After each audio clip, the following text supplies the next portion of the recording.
Bonjour à tous, nous poursuivons avec la troisième Mishnah du premier Pérek. La Mishnah nous enseigne Masrulo Zekenim. On transmettait, on donnait au Kohen Gadol Zekenim, des sages, Mizikne Beddin, parmi les sages du Beddin. Vekorim Lefanav, et il lisait devant le Kohen Gadol pendant les 7 jours que nous avons vus dans la première Mishnah, qu'on séparait le Kohen Gadol 7 jours de sa maison.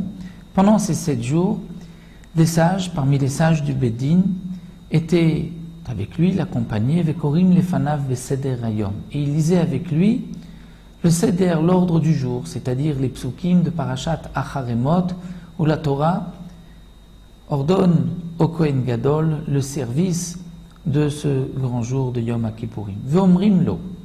Et on lui disait au Kohen Gadol, Ishi Kohen Gadol, Monsieur Maître Kohen Gadol, grand prêtre, Kohen Gadol, le grand Kohen, le grand prêtre. Kerata beficha, lis-toi, beficha par ta bouche. C'est-à-dire, lis les psukim, shema shacharta, peut-être que tu as oublié les psukim, peut-être que tu as oublié l'obligation de ce jour, o shema lo lamadta, ou peut-être que tu n'as pas étudié.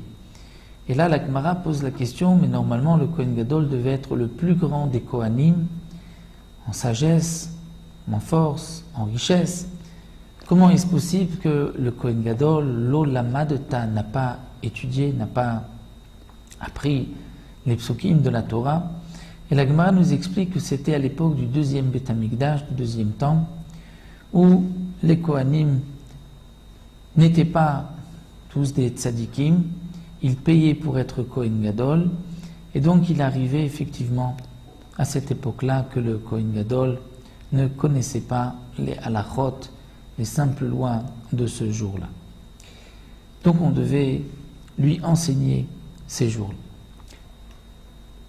Erev Yom Kippourim, donc là nous avons vu les 7 jours, mais la veille de Yom Kippourim, Shacharit au matin, Ma'amidim oto b'sha'ar ha-mizrach, on plaçait le Kohen Gadol à côté de la porte de l'Est, c'est-à-dire l'entrée du Beth Amikdash, Uma'avirim lefanav parim ve'elim urvasim, et on faisait passer devant le Kohen Gadol, parim des taureaux, des elim des béliers, urvasim des moutons, des brebis. Pourquoi? Kedesh makir veragil ba'avoda, afin qu'il puisse connaître veragil et qu'il ait l'habitude ba'avoda du service, c'est-à-dire que lorsque passait une bête devant lui, il se rappelait à ce moment-là toute la avoda, tout ce qu'il devra faire le jour de Yom Kippourim, puisqu'il a, comme nous le verrons aussi, un par, un taureau à sacrifier, ou aussi un haïl, un bélier, et des kevassim, des brebis.